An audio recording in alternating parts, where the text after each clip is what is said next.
We all sort of knew it was coming. We didn't think it was going to happen in 2 weeks, but we predicted a crash in the comic book market, and here it is. We're in it because they'd allowed for years to have Diamond to have a monopoly on printing. So as soon as Diamond said we're done, the comic book industry was done. And it all came apart really quickly because of this coronavirus. And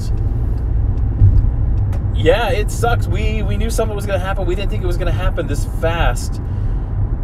And my heart goes out to especially the professionals, the people who do their job day in, day out. I feel bad for them. The crazies, the comic book crazies, this is what you cultivated.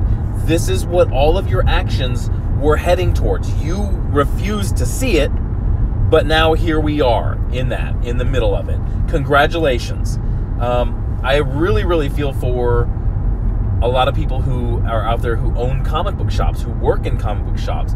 You're really the lifeblood of this industry, and a lot of you are shut down, and I've kind of resigned myself to the fact that a lot of them are not going to come back. We lost a lot of stores in 2016. We're gonna lose a lot of stores this year. A lot of them are just gonna throw their hands up and say, you know what? It was such a struggle day to day when the economy was good, but the industry refused to listen to customer service. And no, customer service is not a code word. That a lot of them are just gonna throw their hands up and like, I'm gonna cut my losses. I'm tired of the struggle and I'm done. And we're at a crash point. It's not done. It's not dead. It's not over. There still will be comic books and there will be a comic book industry after this. That's kind of what I wanted to concentrate on this.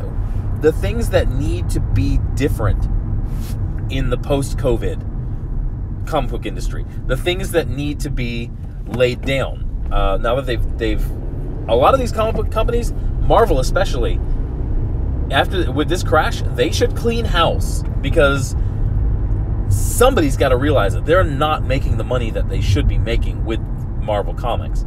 They need to clean house. They need to move everybody out. They need to make Marvel elite again. Make Marvel the gold standard again. Even if you just put out... Flood the Shelves is over. Flood the Shelves was a disaster. Flood the Shelves is a major part of what led to this.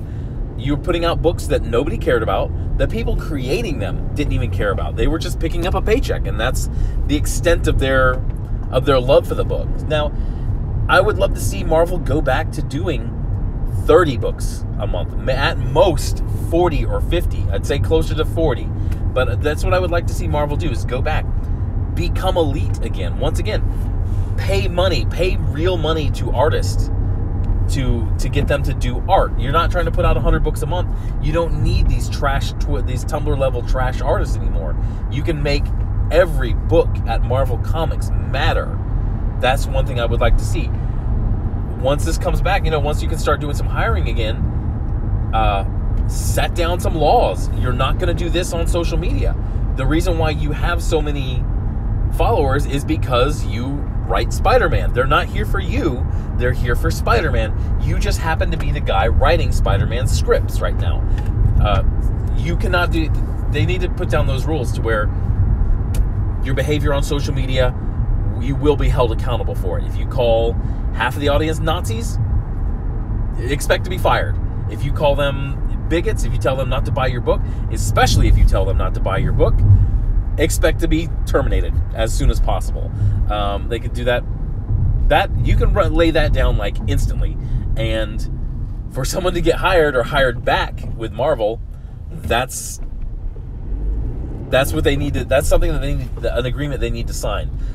I would like to see them stop leaning on freelancers so much, because as we saw so many times with the bad behavior of these quote unquote comic book professionals, they say what they say, they do these things, and then Marvel and the person saying it, oh well, I'm a freelancer, I don't work for Marvel, and Marvel likes to hide behind that shield, is they don't have to take responsibility for them, which is convenient for them. Marvel really doesn't. They avoid the PR hit of a professional stalking somebody, or a professional saying "eat my ass." You know what I'm talking about. once again, everybody at Marvel, they should take this opportunity they should treat it like a bankruptcy. Bankruptcy does not mean game over. Bankruptcy means we're putting a pause on a lot of these bills so that you can reorganize yourself financially. That way you can be successful. That way you don't go out of business. They should look at this situation as that. We don't need to say, okay, we don't need all these assistant editors. Why do we have so many editors? Why do we have so many books? A lot of these books aren't making any money. So that they should look at it like that. A lot of the editorial staff at Marvel, they don't need to be there. I'm looking straight at you, Jordan White. You don't need to be there. A lot of the other ones, Alana Smith, a lot of the milkshakers, they don't need to be there. What good have they ever done for Marvel?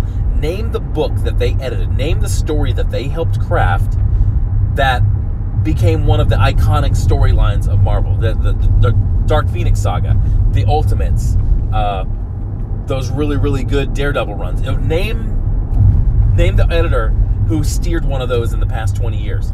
You can't find them because they're not there. Going forward, yeah, we need to see a much smaller and a much more nimble industry. And whoever's in charge of Marvel after this, don't be afraid to copy the success of...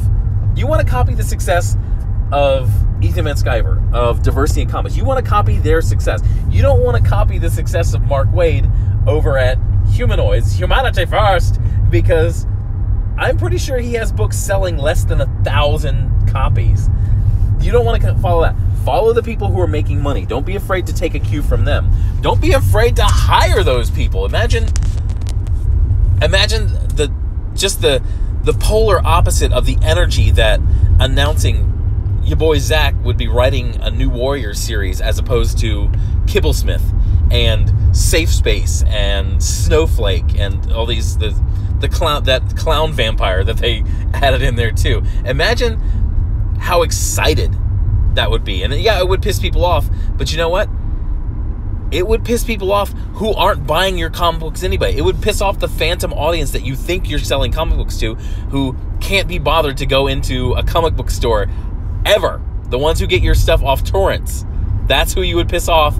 And guess what? You weren't making any money off of them before.